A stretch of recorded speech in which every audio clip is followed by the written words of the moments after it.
Well, it has surely been an interesting 2 days or 3 days for Mamelodi Sundowns fans after watching those first 2 games of preseason in Austria. Well, I do go by the name of Vaskansense Football, where I discuss anything to do with soccer from Africa to the world and from the world to Africa. Well, a hearty welcome. If you're seeing my face in this content for the very first time, would really appreciate if you hit that like button. Do engage in the comments below on the topic we're talking about. And we are talking about Mamelodi Sundowns tour in Austria. They have 5 friendlies lined up, and we have played already the first 2. Here's the thing. There are pros and cons about broadcasting your friendlies for the public, and obviously you're also opening a can of worms for criticism, and that's what you'll always get. As much as there might be negatives, there's also positives. We see the squad in its entirety, and some of the things the technical team they might be trying for the new season. And I don't want to waste any time. I really want to dive into this, but it's important that I also give perspective on the whole tour as things stand. Mamelodi Sundowns, I believe they are on their second full week of preseason. I think the very first week, maybe Thursday or Friday, I think it was 2 days of doing their medicals at a TUT or a TEX. And then they had, I think, a full week of at Clock Up, and then they flew to Austria. I think it's important for me to highlight the travels. They left Saturday evening from Johannesburg. They went to Dubai. I don't know how many hours was the layover into Dubai, and then flew out of Dubai into Munchen or Munich in Germany. I'm of the opinion that they did not fly from Munich to Austria. Germany, Austria, they are neighbors. I believe they might have taken a bus ride. If I am incorrect, it's still fine. But if they didn't take a bus ride from Munich to Austria, they probably flew another short flight to Austria, because these guys are just neighbors. So that's so they left Saturday evening, got to Austria Sunday afternoon, and the first friendly was going to be played Tuesday afternoon. So they probably had their first session the very afternoon. They got into the hotel Sunday evening, and then they had a full day of training and preparing for the friendly on Tuesday. Now, there are also noticeable absentees. If you saw them, please correct me in the comments below. But I did not see, unless he did not play, but he's on tour. I didn't see Sipombule on the 2 matches that were played. I have not seen Ronwen Williams either. Well, I did not see him on the videos. Flying there. I haven't seen a picture of him in tour. And the other obvious absentee is Thembiko Siloch. I believe he is still injured. News coming out of Clock Up today is that Ricardo Goss has gone back to SuperSport for another 2-year loan.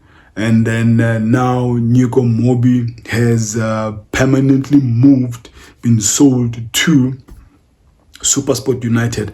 I think that deal involves Keegan Johannes coming over. That should be confirmed maybe in the next 2 or 3 days. So those ones have left.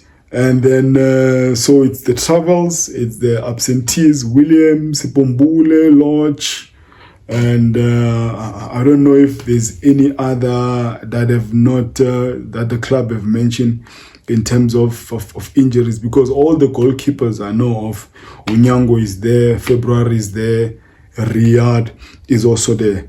And then the last thing I need to highlight before we go into the 2 matches that were played.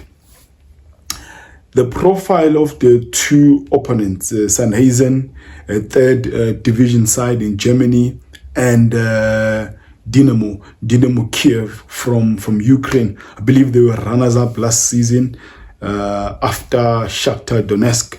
These are common features in UEFA Champions League. All the 2 sides, clearly, physically, they're bigger than Mamelodi Sundowns. Mamelodi Sundowns players, they're taller, and even the play itself, they are very, very, very physical. Obviously, we lost the 2 games. First game, we lost 2-1. The second game, we lost 1-0.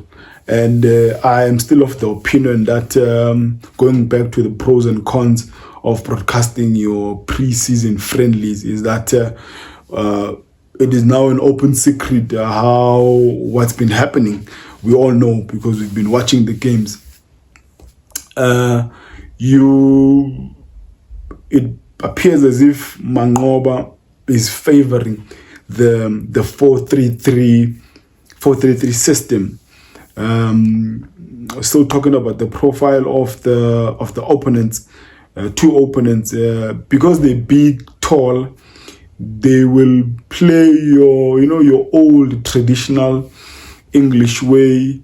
They can. I was impressed by the build-up of the 3rd division side Tuesday afternoon.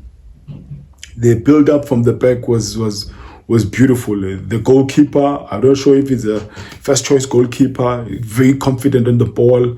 His defense are very confident. They trust him. Even the DM, they trust him. They were playing comfortably. We tried a number of times to press, but these guys, it appears as if they've played with each other for some time. They trust their keeper, because in the second half it was a different case with that goalkeeper. And but in the middle they were not as good. So these sides are both good in set plays. Their goals came via a set plays. First goal, it was Petersi, and then the second goal was February. Petersi and your February, they don't command that box, and it is also important for me to mention that playing against your teammates is different from playing against an opponent that's from outside. Match fitness is important, and these are players that have not played. I'm talking about Jody, February, and Riyadh. They haven't played a lot of games, even last season, and you can just tell that they don't command the box as much. And obviously, with preseason, you're going to have a lot of players being introduced. You're not that familiar with your back 4. And so the mistakes that were committed, and the 3rd division side, Sandhausen, I think they hit the post twice. But Jody did make some saves in both games. And I think those are some of the negatives I picked up. The defending of set plays. Our defenders were caught sleeping. We were easily penetratable, especially in the second game against Dynamo Kyiv. And but the defending of set plays, it's something that should be corrected as time moves. I think now we have a break before we play the next friendly. Because the last friendlies we'll play them on the same day. So it will be interesting how the technical team corrects the defending of set plays, and our goalkeepers taking charge of that box, because they have been extremely weak in the 2 games or the 2 friendlies we have played. I am not going to be overly critical. I won't sit here and hyperventilate over the losses in pre-season. Obviously, obviously, because of banter from opponents, Pirates, Chiefs fans, some Mamelodi Sundowns fans are already sweating, thinking that the ship is sinking. I mean, guys, it's preseason. In preseason, we have to try a number of combinations. Now, going back to the 4-3-3 system that the technical team employed, the first game, the first 11, it was Nkosi, Mabue, Mayema, and then you had 3 in front of them. It was Esquivel, you had Tashrik, Matthews, and Mabena. And at the back, you had Mku, Mvala, Koza, and forgetting who played the right back, or Zuko. Zuko played the right back. The second game, the very first 11 that started, the 3 in front, it was Mshishi, it was Mabena, and Emaseko. The 3 behind them, it was Mukwena, it was Mudiba, it was Alende. The 4 behind those, it was your normal faces, Mudau, Kekana, Libusa, and we had a Mashicho at left back. So it's interesting that these 2 games we played a similar information. You can just tell our identity in the 2 games. It reveals itself. We are a ball position orientated side. We're still keeping the ball well, moving it well, but it's just that it's a decision making on the final third that is something that still needs to be sharpened and then corrected. Obviously, it's the inexperience that shows with your likes of Siama Bena, who's been the most exciting player in the 2 games we've played. But obviously, he will grow into improving, especially if he's playing around the likes of Mshishi, Mukwena, Shalulile. So he's fearless, he's brave. He's comfortable, taking on the right back, because he played first, let's say 20-15 minutes of the second game.